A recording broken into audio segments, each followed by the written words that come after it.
Hi hello welcome to my channel spice and smiles. అందరూ ఎలా ఉన్నారు?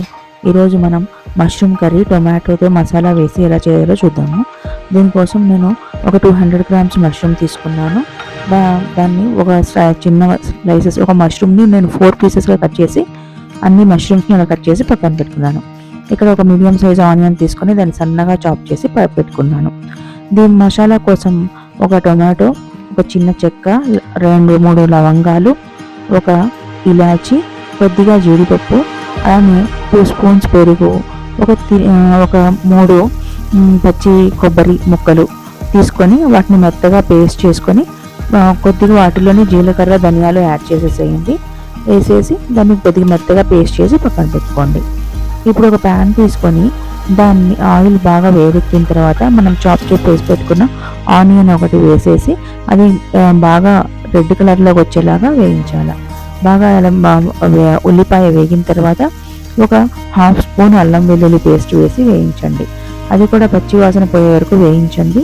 అలా వేయించిన తర్వాత మనం ఈ మిక్స్ చేసుకున్న టొమాటో ప్యూరీని కూడా వేసి కొద్దిగా ఉప్పు, అలానే ఒక పించ్ పసుపు, అలానే కొద్దిగా ధనియాల పొడి వేయండి. వేసేసి ఇంకా దీన్ని బాగా మిక్స్ చేసేసి మూత పెట్టి కొంచెంసేపు ఉండనివ్వండి.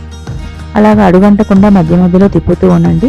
ఇలా ఆయిల్ తేలేంత వరకు ఉంచిన తర్వాత ఒక 2 స్పూన్స్ కారం వేసేసి మీకు కొద్దిగా ఒక 2 మినిట్స్ మగ్గనివ్వండి. ఇలా మగ్గిన తర్వాత ఇలా మూత పెట్టడం వల్ల మనం వేసిన ఉప్పు, కారం, మసాలా అన్నీ పడతాయండి. అలానే తర్వాత కారం వేసి మిక్స్ చేసిన తర్వాత మనం చాప్ చేసి పెట్టుకున్న మష్రూమ్ని కూడా వేసేసి బాగా మిక్స్ చేసేసి ఇక మూత పెట్టి ఉంచండి. మధ్యలో ఇంకా వాటర్ పోయే అవసరం లేదండి. మష్రూమ్ ఉడుకుతుంటే వాటర్ వస్తాయి, ఆ వాటర్తోనే ఇది ఉడికిపోతుంది.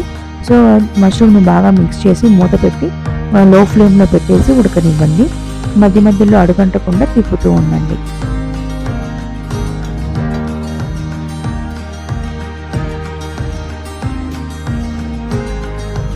ఇలాగ మధ్య మధ్యలో తిప్పుతూ ఉండండి.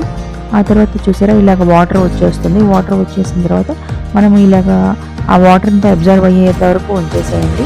దాన్ని ఒక చిన్న పచ్చిమిర్చి తీసుకుని ఒక 2 స్లైసెస్గా కట్ చేసేసి ఇంకా వేసేసేయండి.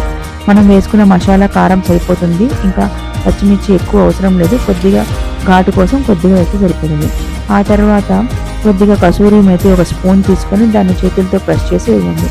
ఇంకా ఫైనల్గా కొత్తిమీర వేసేయండి. ఆ వాటర్ అంతా లాగేసిన తర్వాత కొద్దిగా ఆయిల్ పైకి తేలుతుంది కదా, ఆ టైంలో ఇంకా కొత్తిమీర వేయండి. ఫైనల్గా దించే ముందర కొద్దిగా బటర్ వేసి ఇంకా క్లోజ్ చేసేసేయండి. ఇలాగా మష్రూమ్ కర్రీ రైస్లోకైనా, చపాతీలోకైనా, పరోటాలోకైనా చాలా బాగుంటుంది. వెజ్ బిర్యానీలోకి కూడా చాలా బాగుంటుందండి. ఈసారి ఇలా ట్రై చేసి చూడండి. తప్పకుండా అయితే కామెంట్ చేయండి. ఈ వీడియో నచ్చితే లైక్ చేసి షేర్ చేయండి. ఉంటాను, బాయ్.